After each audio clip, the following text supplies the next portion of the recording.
Nam-myoho-renge-kyo, Nam-myoho-renge-kyo, Nam-myoho-renge-kyo, Nam-myoho-renge-kyo, Nam-myoho-renge-kyo, Nam-myoho-renge-kyo, Nam-myoho-renge-kyo, Nam-myoho-renge-kyo, Nam-myoho-renge-kyo, Nam-myoho-renge-kyo, Nam-myoho-renge-kyo, Nam-myoho-renge-kyo, Nam-myoho-renge-kyo.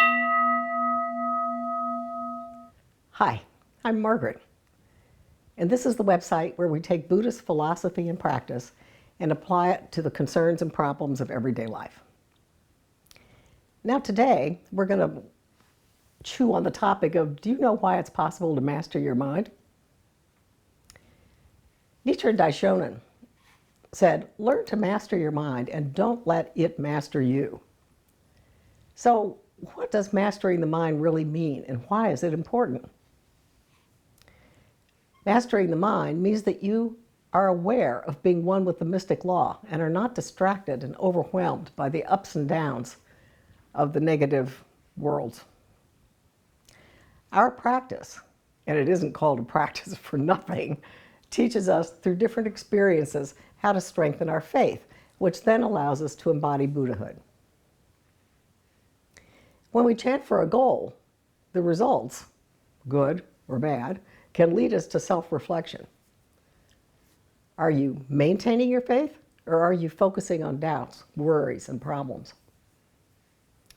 Today, we're going to discuss one aspect of practice which leads in the direction of mastering the mind.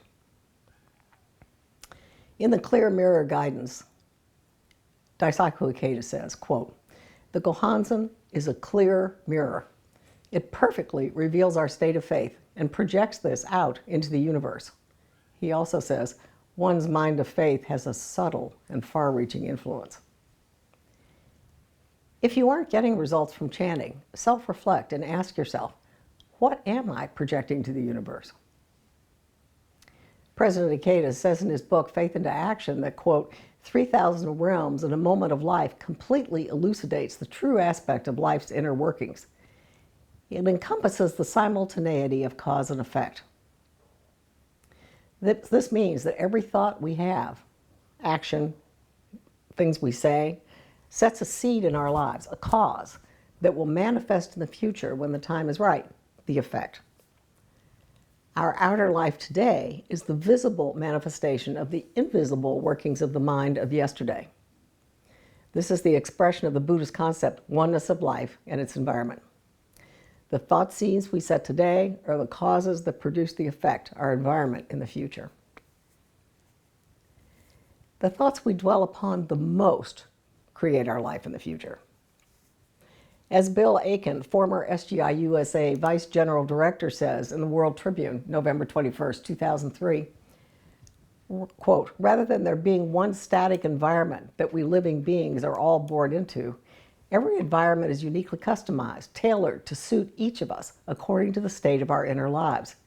It begins with the parents to whom we were born and extends through time and space to include all the circumstances of our lives."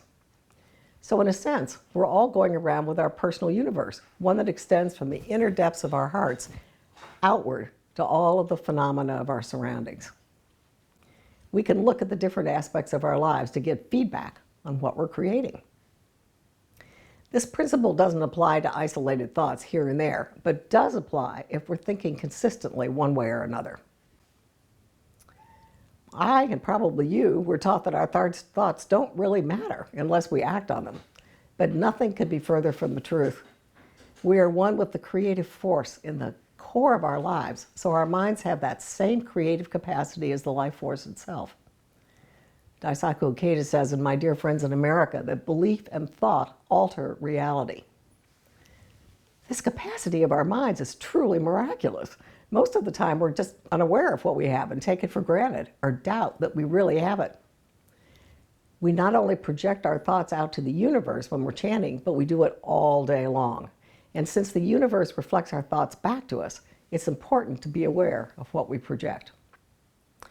Until we learn about this, we just let any old thoughts and beliefs run through our minds, unaware that we are, in fact, creating our future life circumstances. The beauty of this is we possess the ability to consciously change what we're doing to get better future results. When we set a goal, I think of it as creating an invisible architectural drawing, which at some point will show up in the material world.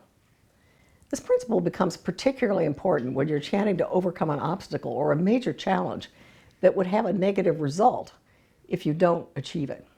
For example, let's say you need to get a mortgage refinanced, or you could lose your house.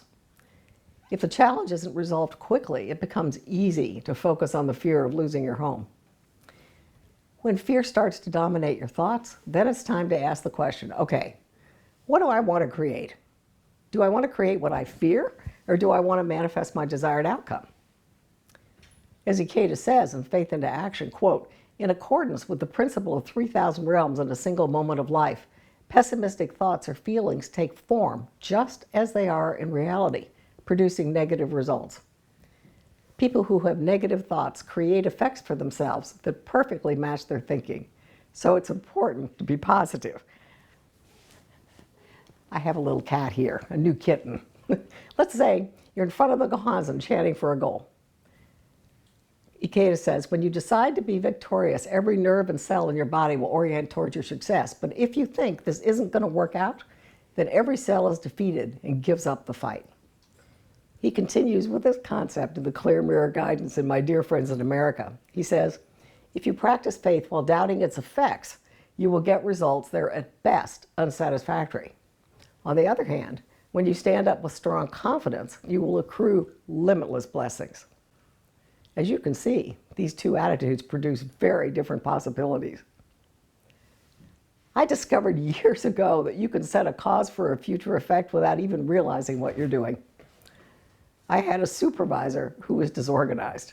He would change the schedules of us social workers the day before a 12-hour shift in the emergency room.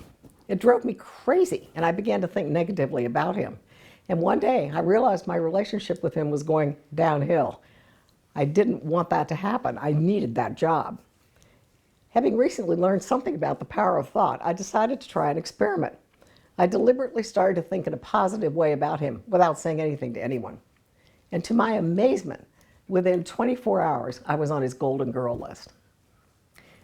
Once you pay attention to what you're thinking, you give yourself a major advantage. This awareness will allow you to create the future life you want through deliberate intent rather than by accident. This principle shows us how we create the causes for future effects in our lives. Then we can consciously set causes to create the kinds of effects we want in the future. If we want positive effects, we must think positively. So in the morning, while you're chanting, envision your tasks progressing exactly as you want them to.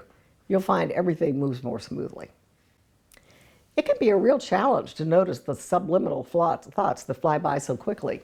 But once you develop the habit of noticing, you will catch yourself when you're thinking about negative results, negative feelings, worries, and problems. Then you can deliberately change these negative thoughts to reflect what you want to have happen and radiate that to the universe instead. The results will be very different. As I said before, our chanting practice isn't called a practice for nothing. In summary, today we talked about the fact that mastering the mind is important to being able to maintain your awareness of being connected to the mystic law and not be diverted by the ups and downs and negativity of the lower worlds.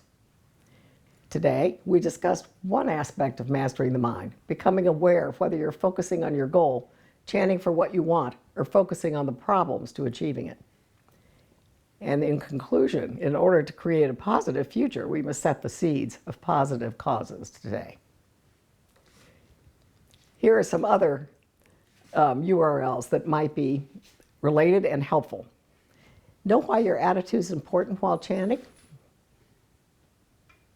A second one, do you know how we set up barriers to what we want?